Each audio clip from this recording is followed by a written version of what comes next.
The 2016 presidential race is officially underway. Iowa is history. New Hampshire is next. Your predictions, please. Trump and Sanders. Trump and Hillary. Could go anyway. Sanders is definitely going to win. Hillary Clinton should be it.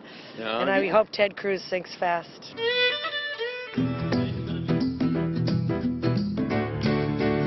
Bernie Sanders all the way. You think? Sure. Are you a Bernie guy? I'm not. You're not. You're I'm not not. feeling the burn.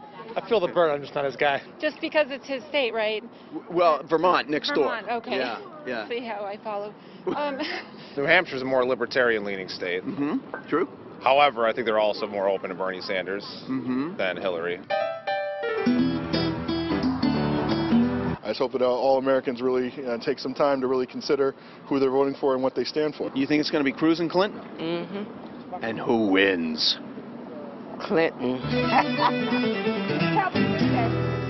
Did she say that happily or begrudgingly? Knowingly. Knowingly. It's time now for our OTR Political Roundtable, and this week our analysts are Marianne Marsh from the Democratic side and Republican analyst Virginia Buckingham. Great to have you with us, ladies. Great to see you. So we are going to get to the New Hampshire primary, but let's start with some local issues first. 13,000 Massachusetts state workers now make over $100,000, a 25% jump in a time when the budget is now nearly $40 billion, and Governor Baker is struggling to balance it. Is there still an argument that a thriving economy demands this kind of growth, Marianne?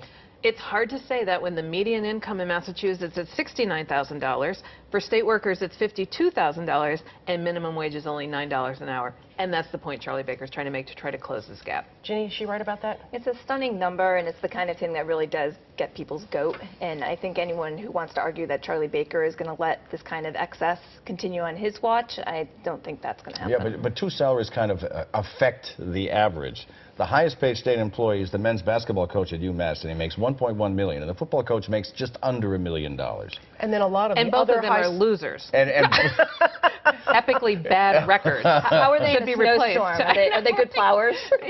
that being said, a lot of the other big salaries are at the University of Massachusetts Medical School, which is competing with a lot of other medical schools. Are they justified, those big salaries? I mean, sure, if you look at some of the details, you can justify some of them. It's really the growth, I think, is what's going to bother people. Yeah, I mean, UMass Medical, different story, competing with Mass General and all the other academic health institutions here in Boston. I will go back to the athletics department at UMass Amherst. Derek Kellogg hasn't won anything in a long time. To say they've had a storied program hasn't happened since Calipari, and they had to give up the win there. Yeah, that was disgraced. Right, and I would say the same about the football team. And that was a long, long time ago. It was. Item 2, Martha Coakley. Her name is floated as a possible replacement for Suffolk University president. In all full disclosure, she is one of our legal analysts here at News Center 5. She now says she is not a candidate, but is it clear that she is not going to be content to be just a lawyer, and will we see her in another high-profile position, Marianne? Well, she has a number of high-profile legal clients, and noted a great gig here as a legal analyst at CVB, and she's done a great job.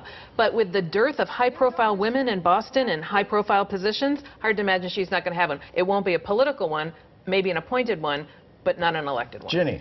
Well, she's no dummy, not wading into that disaster at Suffolk last week, let's say that. I hope she does. She's a talented woman. We do need more women in positions of authority in Massachusetts, so I think it would be great. You guys heard Neil Levesque this morning. We're transitioning to the New Hampshire primary. Anything you heard that you disagreed with, Ginny? Yeah, he said that only one of the 3 governors was going to survive post-New Hampshire. I don't agree with that. I think there's probably an extra ticket out of New Hampshire this time because it's such an unusual race with Trump really sucking so much oxygen. So I think you'll see 2 governors survive. Anything that Neil said this morning that you thought was not quite right? Yeah, well, he pointed out the fatigue with Obama, and that's really driving Trump. I would say that's driving Sanders, too, because a lot of left Democrats think that Obama didn't go far enough in his 7+ years as president. So once again, just like independents are driving Sanders and Trump, the same sentiment about Obama is driving both of them as well. Scott Brown emerged this week on stage. He endorsed Donald Trump this week. Value to Trump, Marianne? I think the more interesting question here is where's Kelly Ayotte? I mean, she's actually the senator from New Hampshire. She's actually won a Senate race in New Hampshire, and she was somebody who was campaigning to be vice president. Now she's in the witness protection program and running away from every GOP candidate in New Hampshire. So if she were to endorse somebody, that would mean something. Ginny, it's Sarah Palin endorses Trump, Scott Brown endorses Trump. I'm only putting them in the same tent because they both endorse Trump. So I think Trump's game now has to be to present himself as an actual legitimate possibility, and by getting more former elected officials or prominent people in the party to say, yes, we could be with him, that sends a message. You know, Scott Brown's not a huge draw, but it sends a message. It was interesting. There was information coming out of the Trump campaign saying that he was going to try to be a little bit more presidential, a little bit more statesman-like as this progresses. But then he got on Twitter and he went after Ted Cruz for that win in Iowa. Did he?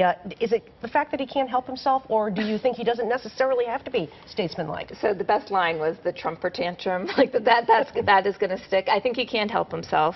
I also think, you know, buckle up, big boy, because when you get to South Carolina, if you think that was a dirty trick, saying Carson got out of the race, wait till you see what they throw at you down there. There was a countdown clock about how long Trump's iPhone had been taken away from him, so he couldn't tweet after Iowa, and then he reemerged. But the gloves are off. And in New Hampshire, it's not Iowa. There's Iowa nice, right? And New Hampshire, it's going to be a full-on brawl between Donald Trump and pretty much everybody, but certainly Ted Cruz. Are there any endorsements that you think would make a difference between today and Tuesday coming out of New Hampshire that would make any difference on either side? Hey, Barbara Bush came out and campaigned for Jeb last week, and she's probably the most popular woman in the Republican Party in New Hampshire, so we'll see. I think the endorsements are all out pretty much on the Democratic side, and all kidding aside, Kelly Ayotte would be a big grab for anybody. All right, so let's talk about what's going to happen Tuesday. Let's look in the crystal ball. The final picks for both races, and first, Marianne, let's start first, second, and third. So let's start with the Republicans. First, second, and third. Trump, Rubio, Cruz. Trump, Rubio, Cruz. Yep. Ginny. Okay, I'm not going to listen to directions because I think Trump wins it, no question. I think Bush or Kasich could come in second, Rubio third. Do you? Yes. Interesting. There's enough room there for everyone in second and third. Okay, let's go to the Democrats. We'll start with you, Ginny. 1, 2, 3. I think Bernie wins. 1, 2, I'm sorry. Yeah, no 3 anymore. No 3 anymore. I think Bernie wins it. It's the question of by how much. Do you think it'll be less than 10%? If it's less, I think it is going to be, and then we'll have another comeback kid, won't we?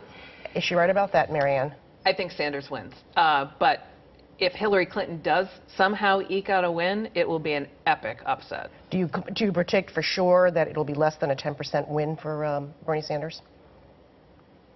You're hesitating. Oh, she doesn't know.